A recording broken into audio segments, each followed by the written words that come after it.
So, just before I begin, I'll just share a little bit about myself. So, my name is Rachel Swaley. I live locally, I live in Newton Park Road, and have done for the last 20 odd years. And my background is an educator, so I've worked in education, in primary education for 22 years. As a teacher now, as an education consultant, I specialise in children's health and wellbeing, so PSHE, that's my specialist subject. I'm also a member of New Park Road Baptist Church, and I work as a regional safeguarding lead for the whole of the Baptist organisation in London. On the night that Chris Cabot passed away, which Brother Minkus has asked me to come and share a couple of words about the experience on the night. So I'm just going to share what had happened. So just to give you a little bit of context, it was around 10 o'clock in the evening. I was laying in bed. I live in the, if you know New Park Road at all, I live in the new build, right at the top of the road opposite the church. I was laying in bed and I saw all of a sudden there were lots of blue lights flashing, going past, and I also heard some helicopters going past as well. Now, because of where we live, I'm well known in the community. I know all the young people, all the children, all the teenagers, you know, all the boys going on. I have 2 boys myself. No problem. My oldest is 22, my youngest is 13. So I said to myself, let me just get out of bed, wander down and see who's in trouble. Is it one of our young boys? Is it somebody that we know? You know, do I need to call a parent? You know, I just thought I'd go down and see what was going on. Because, you know, the lights were there for quite a long time. By the time I got dressed and approached the end of the road, it was a dark night and it was starting to rain quite a lot as well. What I saw was an ambulance that was stationary, it was an ambulance stationary, and there were like maybe 40, 50 policemen with body armour just standing in the dark. It left quite an eerie feeling actually, because I've never seen anything like that before. We heard the ambulance staff ask for a defibrillator. We didn't know who was in the ambulance at the time. It could have been anybody, because we realised there had been some sort of car chase, and we could see where the police car, the unmarked police car, had crashed into the back of another car. That's as far as we could go. I got there before any of the cordons were up or anything like that had happened. So I was speaking to my neighbours who had heard, who had been there at the time and heard some gunshots. After about 20 minutes, the ambulance drove off. It drove off without any sirens or anything, it just drove off quietly. So we realised at that time, we felt in our hearts that whoever was in the ambulance, they hadn't made it, because there was no hurry, there were no flashing lights, they didn't move quickly, it just drove off down the road like it's any other ambulance. After that, the atmosphere changed with the police. Suddenly, whereas before they were trying to be a little bit accommodating, suddenly it was like a wall. It was just, it's an atmosphere that I can't even explain in words, but something changed. And it started raining quite heavily, and then lots and lots of, maybe about 3 or 4 police vans turned up with more and more armed police. Now we were thinking, they've taken the person away, is there another person? Why are all these armed officers turning up? Then they said to us, one of the police officers, they got the cordon and said to us, you can't come any further because this is now an IOPC investigation. That's what they said on the night. So after that, I didn't think much.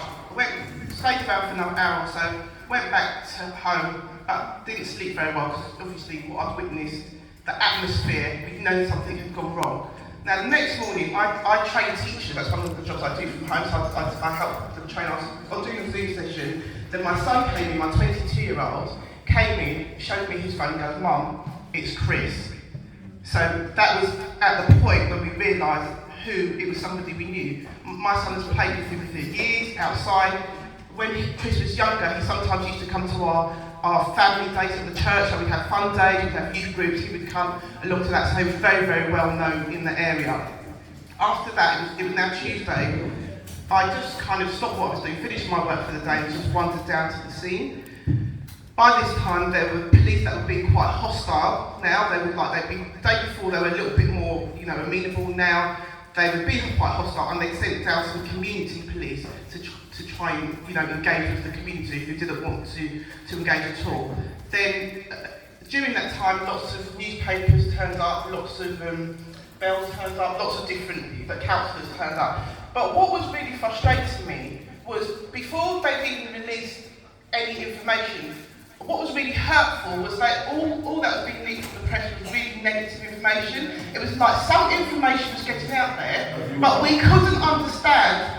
It was all negative, you know. But when the councillors and Bell and the MPs were trying to ask the police questions and trying to have formal meetings to get more information, they weren't able to share anything. But they were able to share the negative. And I was really, really angry. And I'm a grown woman, I'm a mature woman.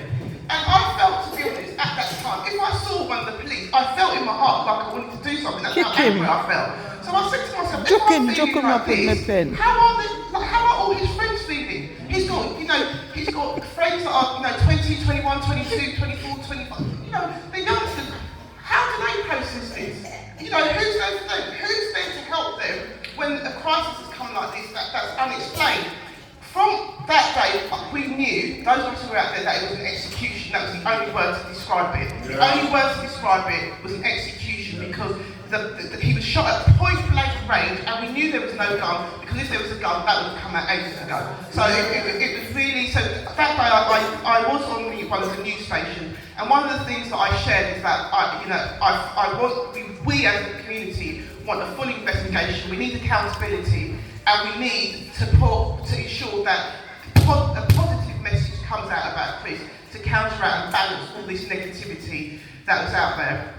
Going forward on the Wednesday now, they finally removed the cordon, and Chris's friends had a vigil. So all his friends were outside at the spot when he passed away. I went down there just to lay some flowers, but I ended up in conversation with a lot of his friends for about an hour. They're local boys that I know anyway, but they just really wanted to share their last moments, their last experiences, and the positive interactions that they've had with him. And I just feel, going forward as a community, this was one critical incident that has been inflicted on our community, but there will be many more. Unfortunately, this is not going to be the last one, and unfortunately, there will be many more. I suppose where my heart is how do we support our young people going forward? Yeah. How do we support them emotionally? How do we support them mentally? How can we provide a service for them in order to help them process this? Although they shouldn't have to, but what can we do to help them move forward and, reintegrate into the society? Because this is something that will not leave you. And how can we protect them? So one of the things that with my local church, recently off the back of this, we invited the police officer from Minnesota. He's a black man, his name's John Harrison. He's the person who was responsible for the George Floyd, not responsible, but he led the police force during the George Floyd killing. So I met him about 3 weeks ago, and he basically shared the strategy they have in the USA after what had happened to George Floyd, how they've changed their strategy and things that they've implemented. So I am working over here with some organisations who are connected to the police to try and share some of that learning. So hopefully going forward, we as a community can work with the police in order for them to change their strategy. Obviously, if that was a white person, he would still be alive today. All right, thank you very much.